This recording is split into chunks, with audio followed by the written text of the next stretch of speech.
acelerará o seu desenvolvimento à altura da revolução tecnológica deste final do século e seguramente não resgatará a dívida social, não incorporará a sua economia capitalista os milhares de pobres miseráveis.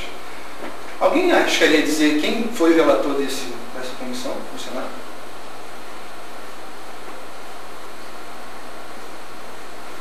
Ninguém arrisca, fala qualquer coisa aí, uma pessoa. Fernando Henrique Cardoso. Fernando Henrique Cardoso. Não é à toa que depois ele passou e disse que, né, para esquecer tudo que ele tinha dito. Né? Bom, e aí o que aconteceu? Na Constituinte de 88, o artigo 26, ele previa, no artigo das disposições transitórias, ele previa a formação pelo Congresso Nacional de uma comissão para se realizar uma auditoria da dívida. Né? E aí o que aconteceu? Cumprindo esse artigo da Constituição, foi formada uma outra comissão, além daquela comissão de 87, foi feita uma comissão, dessa vez uma comissão mista entre deputados e senadores, para se analisar, fazer um exame pericial, né, dos fatos geradores de endividamento externo. Bom, aí, o outro relator já não era mais Fernando Henrique, era o Severo Gomes. Então ele mostrou que os acordos da renegociação da dívida deveriam ter sido submetidos ao Congresso Nacional. Né? Enfim, alguém tem que fiscalizar isso. O que aconteceu? Nessa época, as negociações também da década de 80, ali 82, 83, elas foram feitas pelos funcionários do Banco Central. Não passou isso pelo Congresso Nacional. Né?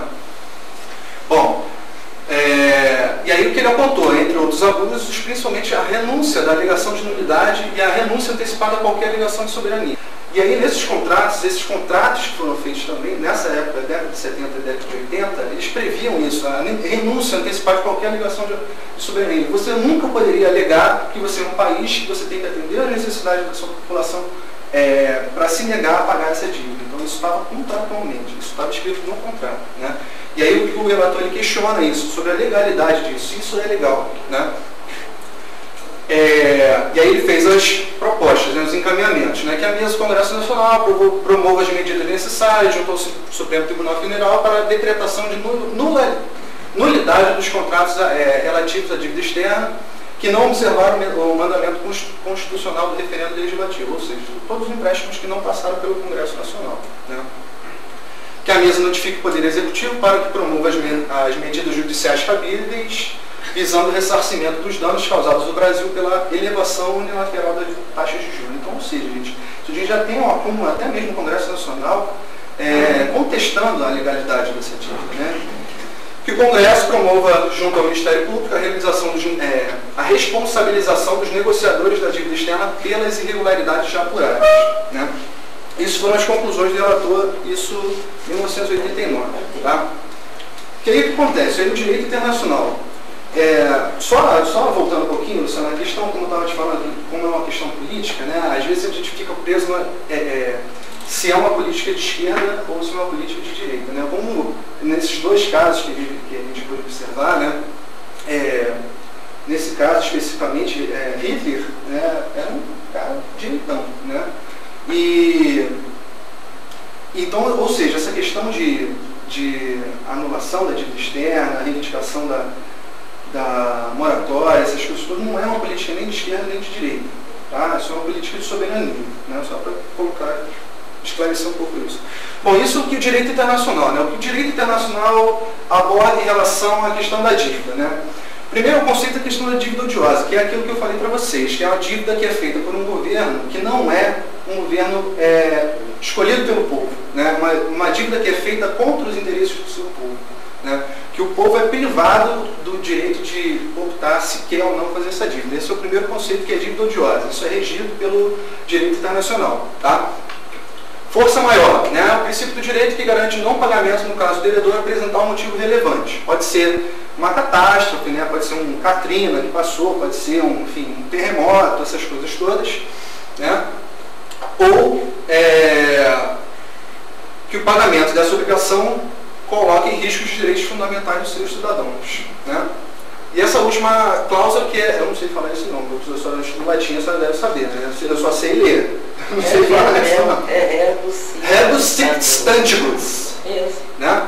É a teoria do direito que condiciona o pagamento da dívida e o cumprimento das cláusulas à manutenção das mesmas condições econômicas vigentes na época em que o contrato foi assinado. Ou seja, né, gente, se há um aumento de juros que é unilateral, né, o governo americano aumentou unilateralmente a sua taxa de juros, né?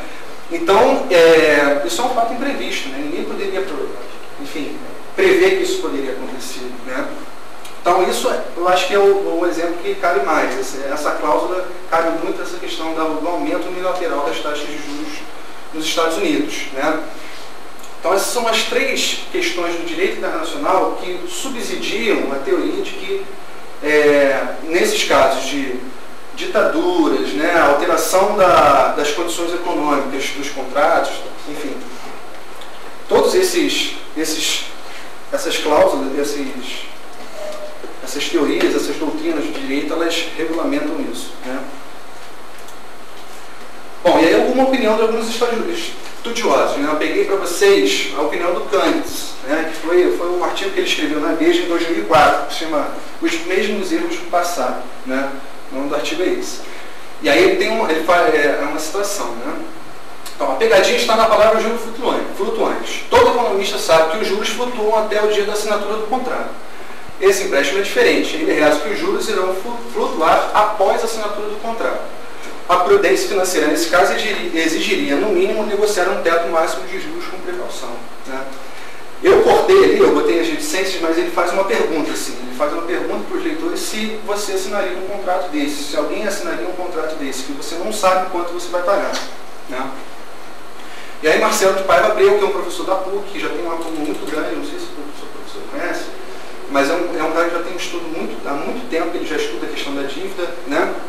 Ele tem um livro de 75, se eu não me engano, um ano desse livro, mas esse trecho aí eu peguei desse livrinho aqui, que é o livrinho do Jubileu Sul, né? Que ele pega vários textinhos relacionados à dívida e tem uma citação, é um texto do Reinaldo Gonçalves, que é um professor lá da UFRJ também, que ele faz essa citação a esse livro do Marcelo de Paiva Abreu. Então ele faz o seguinte: quando o país depende da entrada de capital externo, há um importante incentivo para evitar a suspensão de pagamentos se os fornecedores de capital estão dispostos a continuar a emprestar.